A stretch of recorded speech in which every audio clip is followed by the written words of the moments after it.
Hi friends, welcome to VSP lux. உங்கள் அனைவருக்கும் எனது அன்பு வணக்கம். இன்றைக்கி நம்ம சாக்லேட் செய்யலாமா? நம்ம எல்லாருக்கும் ரொம்ப ரொம்ப பிடிக்கும் இல்லையாங்க? சாப்பிட்டோடனே ஒரு சாக்லேட் அப்படி சாப்பிட்ணுன்னு ரொம்ப தோணும். நம்ம வீட்லேயும் ரொம்ப கம்மி ரேட்டில் ஈஸியாக செஞ்சு வச்சிடலாங்க.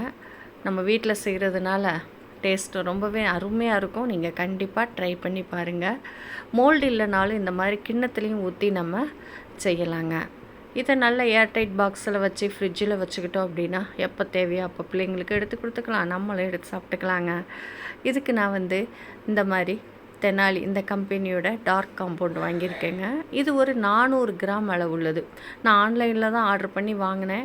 கம்மி ரேட்டாக இருக்கிறப்போ நீங்கள் ஆர்டர் பண்ணி வாங்கி வச்சுக்கோங்க. அதுக்கப்புறம் நம்ம எப்போ தேவையோ அப்போ செஞ்சுக்கலாம்.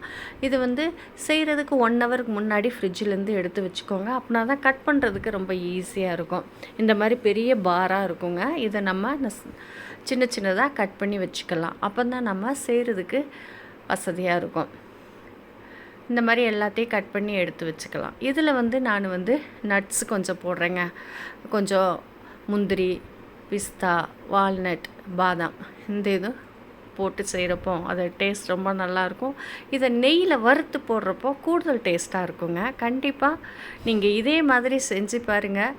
நம்ம கடையில் ஸ்னீக்கர்ஸ் வாங்குவோம், அதை விட இது நல்லாயிருக்குங்க. நீங்கள் ட்ரை பண்ணி பாருங்கள். இப்போ எல்லா பருப்புகளையும் நம்ம நெய்யில் வறுத்து எடுத்துக்கலாம். நல்ல பதமாக வறுத்து எடுத்து இதை கொஞ்சம் தட்டி வச்சுக்கலாம். ஏன்னா பெருசு பெருசாக இருக்குது இல்லையா, அதனால் கொஞ்சம் இடிகளில் வச்சு நம்ம தட்டி வச்சுக்கலாம்.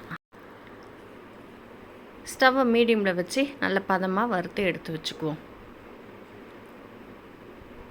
இது எவ்வளோ பருப்பு வேணாலும் போட்டுக்கலாங்க. நான் இந்த அளவு போட்டிருக்கேன். 400 கிராம் அளவுள்ள அந்த சாக்லேட் பாருக்கு நான் இந்த அளவு பருப்பு எடுத்துக்கிட்டேங்க. சில பிள்ளைங்க பருப்பு கூட சாப்பிடாதுங்க. இந்த மாதிரி சாக்லேட்டில் போட்டு கொடுத்தோன்னு வச்சுக்கோங்க, பிள்ளைங்க விரும்பி சாப்பிட்டுக்குவாங்க. இந்த பருப்புகள்லாம் நான் இந்த மாதிரி சின்ன சின்னதாக இடிகளில் போட்டு தட்டி எடுத்து வச்சுருக்கேங்க. மோல்டு 2 டைப் மோல்டு எடுத்து வச்சுருக்கேங்க. ஒன்று மல்டி ஷேப் மோல்டு, ஒன்று ஹார்டின் மோல்டு. மோல்டு இல்லைனாலும் பரவாயில்ல, நம்ம ஐஸ் க்யூப் வைக்கிறதுக்கு ட்ரே வச்சுருப்போம்ல, அதில் கூட நம்ம ஊற்றிக்கலாம். இப்போ நம்ம செய்யலாம். அதுக்கு தண்ணியை நம்ம சூடு பண்ணணுங்க. ஒரு சொம்பு தண்ணியை சூடு பண்ணணும். நல்லா சூடானதுக்கப்புறம் ஸ்டவ்வை சிம்மில் வச்சுட்டு நம்ம கட் பண்ணி வச்ச சாக்லேட்டை மேலே வைக்கணும். இது டபுள் பாயில் மெத்தடில் தான் நம்ம பண்ணுறோம். அந்த ஆவியிலேயும் இந்த சாக்லேட்லாம் நல்லா உருகி வருங்க. தண்ணி ரொம்ப சூடாக இருக்குல்ல, அதிலிருந்து அப்படி கொதிக்கிற ஆவியில் இது உருகி அப்படியே வரும் பாருங்கள். எந்த அளவுக்கு உருகி வந்திருக்கு பாருங்கள். இது எல்லாமே நல்லா உருகி வரணுங்க. நல்லா உருகி வந்ததுக்கப்புறம் பார்த்தா ஷைனிங்காக இருக்கும் பாருங்கள். எந்த அளவுக்கு மேலே பாருங்கள் பளபளன்னு இருக்குது பாருங்கள். நல்லா எல்லாம் கரைஞ்சி வந்ததுக்கப்புறம் நம்ம ஸ்டவ்வை ஆஃப் பண்ணிவிட்டு, ஏன்னா தண்ணி ரொம்பவே சூடாக தான் இருக்குது, அந்த சூடே போதுங்க. ஸ்டவ்வை ஆஃப் பண்ணிட்டு நம்ம தட்டி வச்ச அந்த பருப்பெல்லாம் இதில் போட்டு கலந்துக்கலாம். செய்கிறது ரொம்ப ரொம்ப ஈஸிங்க. சாக்லேட் நம்ம ஆன்லைனில் டார்க் சாக்லேட், ஒயிட் சாக்லேட் எல்லாமே கிடைக்கும். உங்களுக்கு எது தேவையோ அது வாங்கி வச்சுக்கோங்க. சில டைம் ஆஃபர் போடுவான், அந்த டைமில் நீங்கள் போட்டு வாங்கி வச்சுக்கிட்டீங்க அப்படின்னா நமக்கு கம்மி ரேட் ஆகும். இப்போ எல்லாத்தையும் நம்ம கலந்து எடுத்துக்கலாம். நல்லா கலந்து வச்சுக்கிட்டு நம்ம மோல்டில் ஊற்றி அப்படியே ஃப்ரீசரில் வைக்கக்கூடாதுங்க, கீழே தான் வைக்கணும். வச்சு 2 ஹவர்ஸ் கழித்து எடுத்தால் சாக்லேட் ரெடிங்க.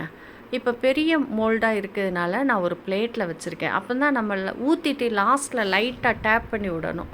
அப்போ பெரிய மோல்டாக இருக்கும்போது நம்மளால் டேப் பண்ண கஷ்டமாக இருக்கும். இந்த மாதிரி ஒரு பிளேட்டில் வச்சுக்கிட்டு ஊற்றுங்க. சின்ன மோல்டு நம்ம அப்படியும் 2 சைடும் பிடிச்சி டேப் பண்ணி விட்டால் ஈவனாகிடும்.